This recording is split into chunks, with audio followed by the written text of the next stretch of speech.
C'est presque de l'info. C'est la revue de presse de Nicolas Canteloup. Ah, Nikos, heureusement que vous êtes là. On commence avec vous pour le titre principal de l'actu. Une tornade, la tornade de l'impro, oui, ma chère Julie. Ouais. L'actu surround de ce morning, elle est funky ce matin. Elle est trop fraîche, musique. Ouais. Alors on va commencer, chers auditeurs, par le rapport de la Cour des comptes, histoire de vous foutre la pêche d'entrée. C'est bon ça. Ouais, c'est bon. Après on enchaîne sur les tortures de Didier François par Mehdi les Mouches. Oh là là, oui, c'est horrible.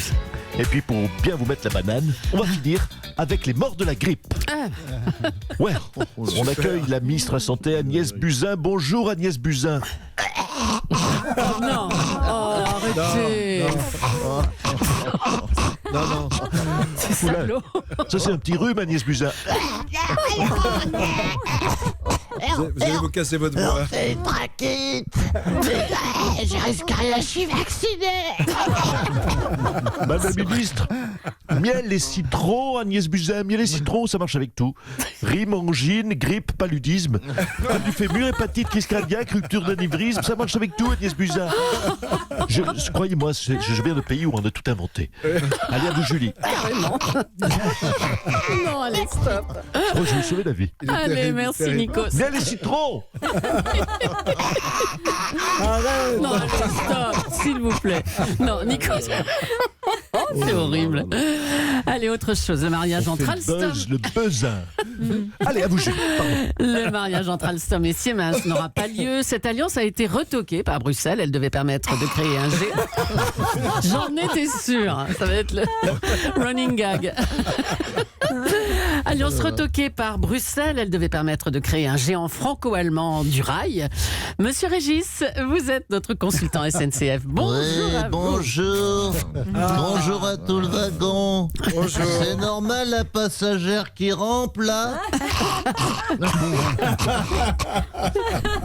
C'est dommage qu'il ait capoté ce beau projet Alstom Siemens. Ah. J'ai déjà commencé à prendre des cours d'allemand. Heinz, Wein, Drei, Auf Wiedersehen, Franz Beckenbauer. Oula, ça vient de loin, ça.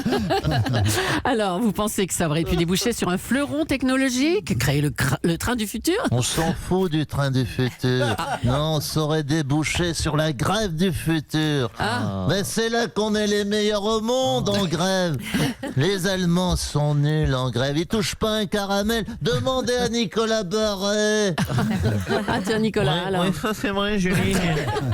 Alors, j'ai vu une tentative de grève en Allemagne. C'était exactement le 27 mars 1972. C'était à Francfort. C'est mon papa qui était allé pour me montrer, pour visiter la bourse. Et la grève avait duré exactement 27 minutes. Moi, je me voyais déjà en train d'apprendre à faire la grève à des Allemands. On aurait mis nos connaissances en commun. Vous imaginez le folklore français allié à la rigueur des Allemands. On aurait créé la grève franco-allemande, la meilleure grève du monde. Elle arrive n'importe quand et elle est durée. Elle est construite pour durer et pas durée pour construire.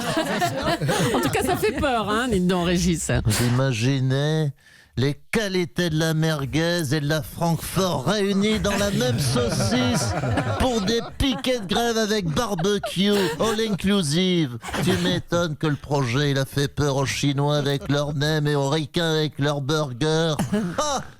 Mais ça se fera pas. Ça se fera pas. Project is kaput. Kaput le projet. Ouais. Oh les vedettes.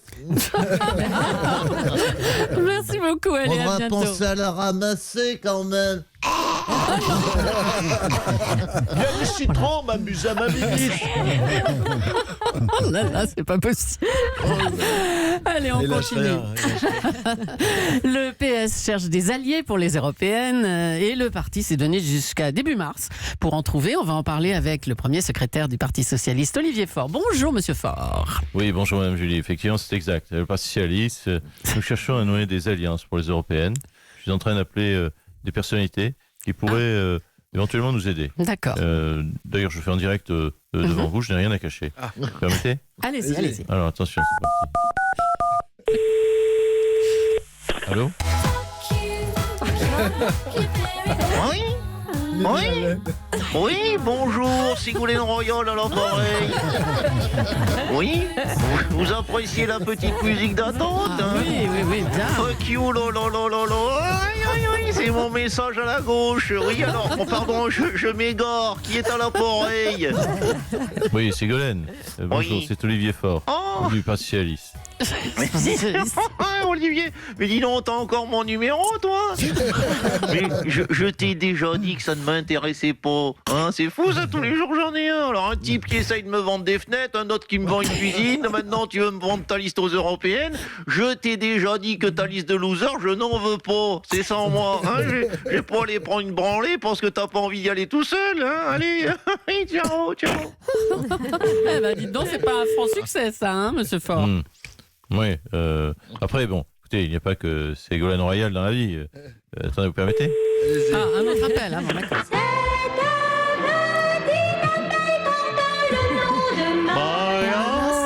mon...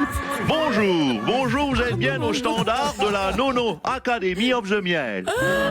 Tous les Arnaud Montebourg disponibles ne sont pas disponibles. Si vous souhaitez commander 8 tonnes de miel, tapez 1. Si vous souhaitez devenir apiculteur, tapez 2. Si vous êtes Olivier Faure et que vous me rappelez pour la 30e fois de la journée pour me demander de revenir en politique, vous pouvez raccrocher. Bon, bah dites donc, Olivier Faure. Bon, Hein. effectivement, je pense que là, ça va pas le faire non plus. Permettez que j'en tente un dernier. Hein. Bon, allez-y. Allô? Allô? Hmm? Allô? Y a quelqu'un? Oui. François Hollande à l'appareil, j'écoute.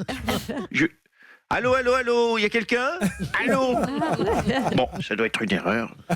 Alors, pourquoi vous ne lui avez pas répondu? Pourquoi vous n'avez rien dit, Olivier Faure? Pourquoi je n'ai rien dit? Bah Parce oui. que je peux pas... Non, excusez-moi, mais c'est plus fort que moi. Je peux pas faire ça. Donc je suis pas tombé aussi bas. Quand même. Arrêtez, stop. Bon, écoutez, bon courage pour recruter. Merci Olivier Faure, à bientôt. Allez, on va inaugurer une nouvelle chronique, la chronique Confidence. Une personnalité politique se confie sur un moment marquant de son existence. Patrick Balkany, qu'est-ce que je dis? Patrick Balkany, bonjour. Oui, bonjour. Alors, vous auriez été victime d'une arnaque, vous? Racontez. Non. Bonjour Madame Julie. Écoutez, oui, j'aimerais que le drame que nous avons vécu avec ma femme Isabelle serve d'exemple à tous les Français. Voilà, nous avons été victimes d'un hacker. J'ai envie de dire un hacker sans cœur. Excusez-moi. C'est quoi? Je suis encore sous le choc. Un pirate informatique qui a pris la main sur nos comptes et qui a détourné une partie de nos salaires. Ah bon, mais ça s'est passé quand, ça? Oh, c'était autour du 25 janvier. Alors, bien entendu, on a porté plainte immédiatement. Oui. Franchement, j'espère vraiment qu'on retrouvera ces salauds. C'était le 25 janvier, oui, noté vers 17h. Ah, monsieur Balkany, mais vous avez été prélevé à la source, hein? C'est ça? Et ça s'appelle... Vous savez comment ça s'appelle? Ça s'appelle les impôts. Impôts. Impôts. Impôts. C'est ça que vous dites, impôts. Les impôts, voilà. Les impôts. Écoutez, j'ai jamais entendu parler. Isabelle, il y a Madame Julie qui me parle d'un mot là. Impôts, ça dit quelque chose. Qu'est-ce que tu dis, Patrick? Z'impôts?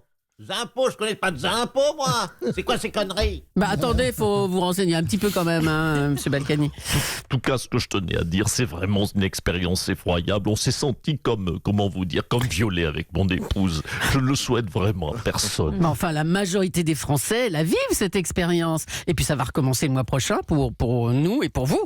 Comment ça? Ils vont me revioler tous les mois, mais Ah, bah, il y a des chances. non, mais c'est des dingues. Isabelle, on se barre à Marrakech. Eh ben voilà.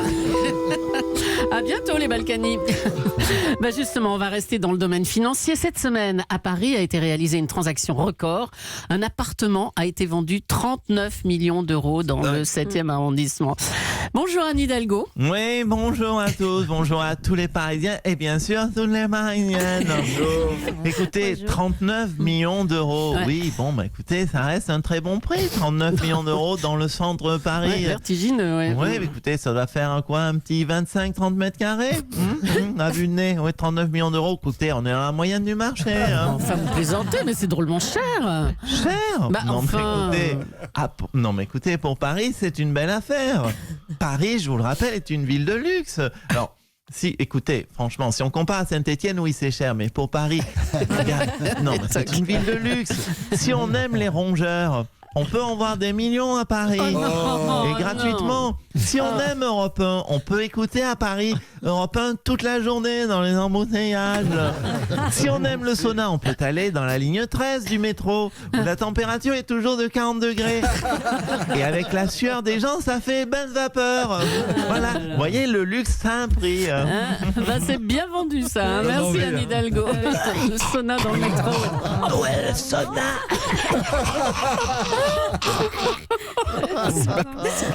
Allez, autre chose, une association végane. Il y a les citrons. Une association végane demande au pape d'adopter un régime végane pendant les 40 jours du carême. En échange, l'association promet de verser $1 million à des bonnes œuvres. Bonjour Philippe de Villiers. Bonjour, femelle. Jésus, Marie, Joseph, Jean-Michel, David, Wendy. Je frémis. On fait désormais du chantage au Saint-Père. Taillot, sus aux végétaliens, sus aux carencés, Montjoie, Saint-Denis, Nico, Céline, Laurent. Mais enfin, ce serait pas bien que le pape le fasse, pour l'exemple, je sais pas. Moi, on sait que la surproduction de viande est un énorme problème environnemental. Femelle, ouvre d'urgence ta Bible. Jésus est l'agneau de Dieu. Nous sommes les brebis du Seigneur. Jésus n'est pas la saucisse de soja de Dieu et nous ne sommes pas les cubes de toffee du Seigneur. Quelle sera la prochaine étape? Alors, le vin de messe remplacé par du jus de raisin bio sans sulfite pour lutter contre l'alcoolisme. Taillot, sus aux zélotes du quinoa. Oh, mais calmez-vous, monsieur de Villiers. Alors. Mort aux hérétiques, la communion, l'hostie, c'est le corps du Christ. On va pas remplacer par un taboulé au boulgour. Alléluia. Alléluia, comme vous dites. Allez, merci, à bientôt. Allez, pour terminer, on va dire un mot de Bilal Hassani qui représentera la France à l'Eurovision. Sa double culture et son côté androgyne en ont fait une star des réseaux sociaux. On en parle avec Philippe Manœuvre. Bah, racontez-nous un petit peu qui il est. Bilal. Écoute, salut Djoulaï. Salut. Écoute, Bilal Hassani, c'est la nouvelle star des réseaux sociaux. C'est un petit mec tout freluqué qui a la tête de Smaïl, le look de Lady Gaga et une perruque de Brigitte Macron. Imagine le résultat. Et donc c'est lui qui a été choisi pour aller paumer à l'Eurovision. Pour aller chanter à l'Eurovision. Bah, écoute, si tu veux, enfin, pour aller y paumer quand même. Attends, les chanteurs, ouvre les yeux, Djoulaï. Les chanteurs français à l'Eurovision, s'ils terminent avant-dernier au lieu de dernier, c'est déjà une performance. Alors, Bilal, chouchou des réseaux sociaux ou pas, il y va pour se prendre une branlée face à un Slovène, tu vas voir, en costume de cosmonaute qui chante dans des lasers violets. C'est un peu ça. Hein. Alors, il y a eu des tweets de Bilal Hassani qui ont été exhumés, hein, des trucs anciens avec une vraie mauvaise foi. D'ailleurs, il faut dire qu'on lui reproche de manquer de respect aux victimes des attentats ou d'être antisémite carrément. Ouais, écoute, j'ai vu ça, mais j'ai envie de leur dire, ça sert à rien d'inventer des polémiques à 2 balles si vous voulez taper sur Bilal Hassani. Sa chanson suffit. Écoute, je l'ai écoutée. Oui, bah on a bien aimé, nous, cette chanson. Ouais, bon, après, moi, j'aime le hard rock en même temps. Mais bon, quand même, je le trouve survendu. Hein, ouais, il est génial, Bilal Hassani. Il ose mettre une perruque et tout le monde se gargarise. Non, mais une perruque, on te vend Elton John et au final, t'as Jonathan Lambert. Rendez-nous un CDC, putain, C'est ça, oui. À CDC à l'Eurovision. Merci beaucoup, Philippe. Bravo à Nicolas. You rock, man. Ouais, évidemment, Nicolas Canteloup et ses auteurs, Philippe Cavrivière et Laurent Vassilian et Arnaud Demanche avec Julie tous les jours sur Europe 1.